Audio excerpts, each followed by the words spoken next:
Mason and Zach, just how much emphasis and maybe some pride over the last couple of days of getting back on the right side of the rebounding did you guys kind of put into this game? Yeah, it's kind of been our thing all year. Last game I felt like that was kind of an outlier, not the way our team usually is. We felt like we take a lot of pride on controlling the glass, getting those offensive rebounds. A lot of times Coach Payne says, like, when you take a good shot, like, good things are going to happen. Like, we got to get offensive rebounds, stuff like that. So that was something we really focused on trying to get back to today, and it turned out pretty well. Yeah, I'd say the same thing. I think we got out-rebounded pretty bad in Maryland, and so the past couple of days we just worked on it. More mental reps than, like, physical. We're late in season right now, and so it's more about getting our minds right, prepared, and going into the game with the right mindset. Zach, it was a pretty close first half, and you're up by 9 going into the second half, but then you really put them away pretty quickly. Coaches will say those first few minutes of the second half in a game like this are really key. Just your thoughts on playing as well as the team did there in the second early. Yeah, I think those first 5 minutes are something that we've always thought are very important in both halves, kind of coming out and setting the tone. Leads can evaporate in the first 5 minutes, or they can grow. So we always really focus on trying to take those first 5 minutes and really control them. That's something we did today. Mason, can you kind of talk about the mental approach of starting a game versus coming in at the first media timeouts? And, obviously you've been a spark plug for this team off the bench since you came back from your injury, but today back in the starting lineup. Yeah, I would say for me it's the same. I mean, I go into every game with the same mentality of doing my job, whatever Paint needs me to do. The only difference of starting and not starting is when you're not starting, you can kind of see how the game is going. You don't get to establish the flow, establish the tone yourself. Either way, I'm starting or not starting, I just like to play. So whenever Paint puts me in, I'm always going to do my job and be ready to play. Ethan, I mean, you were chasing around two of their guys most of the day, but for you to get a couple three-pointers to go down, what can that maybe do for you here as Purdue hits the stretch run? Yeah, well, it's always nice to make shots, selfishly. No, but it's good. I think it gives us another dimension. We're already pretty dynamic with these two guys. Obviously, the way Mason shot the ball, the past, I don't know, month and a half. Obviously, Fletch and Braden are very dynamic, and Zach. So for me to literally just do anything on offense helps us as the last guy. So it feels good to make shots.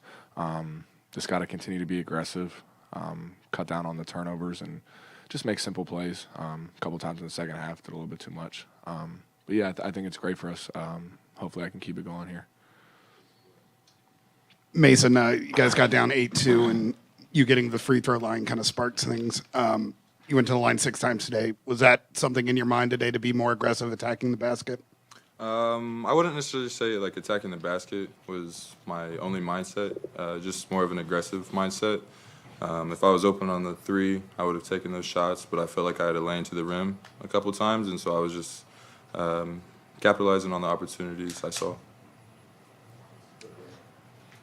So recently, there's been a little bit of controversy with reffing and fouls being called. So I was just curious, from your experience out there, do you feel like there's ever a difference in reffing from when the game is close versus, let's say, when you're up by 30 points? Is there a difference? We're not really going to speak on refereeing. That's not something that we really do. Yeah.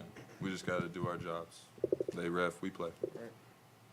Hey guys, question for you. All three of you guys have been on the team for a while. What's David Jenkins meant to this team? He came on to a veteran team, and you guys have been around, but what does he mean to your team? Yeah.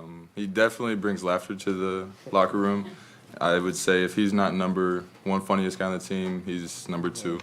But I'd probably put him number 1. I don't know. I enjoy him. He's been a great additive to the team. He can shoot, he can play basketball, and he's cool in the locker room. So he's a great guy. Yeah, just to add to that, I think a lot of times when you come in as a transfer, you kind of press, I think, to fit in both in the locker room and on the floor, because when you go to a new place, you want to have a lot of success. And I give him so much credit for just kind of letting things happen naturally and just being a good person. I think above all, when you have good people in your locker room, it's always going to help. And when you add a guy like that who's a great person, who's been around and it's experienced a lot of stuff, it helps us out a lot. And I think he's awesome at the end of the shot clock. He saved us a bunch this year doing that. So it's always good to have a guy like that. He's a bucket for sure. Ethan, the last few games, you're starting to see more full court presses, and I felt like today you and Brandon Newman were more deliberate taking it on your own when you had the opening. Is that something you guys have been talking about and seeing in the film room? Yeah, I think especially after last game, I was pretty disappointed with myself just being passive as far as helping Braden break the pressure. That's a lot of that's taxing on your body doing that for 40 minutes. Especially with those guys at Maryland were hounding us pretty good. It's just trying to relieve some of that pressure for him. Obviously made some good plays out of it, made some not so good plays out of it. But I think just being aggressive, I fixed a lot of things for us. Just across the board, not just me, everybody was aggressive with it. And it kind of makes you respect everyone across the board.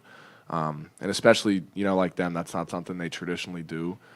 So kind of making them, work for it and giving them different looks, I think was big for us because they kind of showed us at the start of the game like they weren't going to let Braden get the ball. So, it was kind of like either do that or, go sit on the bench. So. Zach, you've said several times it's not just you. Today, 9 guys with 4 or more points. Great balance behind you offensively, and then obviously with Braden on the bench for most of the first half. David with his defense gave you guys a lift. Was this more kind of what you see in practices? We've got 13 guys that can go in a game we feel comfortable with that they can get the job done. Yeah, for sure. I mean, we just got a lot of guys. People look at them just because they don't put up the crazy numbers doesn't mean they're not like great offensive players. Obviously, they help me out a lot on offense. With their spacing, everyone on our team can really shoot, so it helps me, gives me a lot of room. But yeah, it's never was just me on this team. We got a lot of guys that can really play, and a lot of guys. Everyone's wearing a Purdue uniform for a reason. We're a top team in the country. I'm not the top team in the country. No, we are. So it's just like I think people don't give them the credit that they deserve. Mason, Purdue had lost 3 of the last 4. Obviously, you hit a rough spot, but you come back big today. What makes you think that maybe you've turned things around as you get ready for the Indiana game in a week? A win always helps. I mean, it makes everybody's mood better, and so we can build on this. I don't think we've necessarily completely turned. We still have a lot of work to do. We have Monday off, and then Tuesday we'll put some work in. And we got games to win left. So this win isn't everything. We got a couple more to reach one of our goals, our first goal of the season. And so, I think we're in a good spot right now. So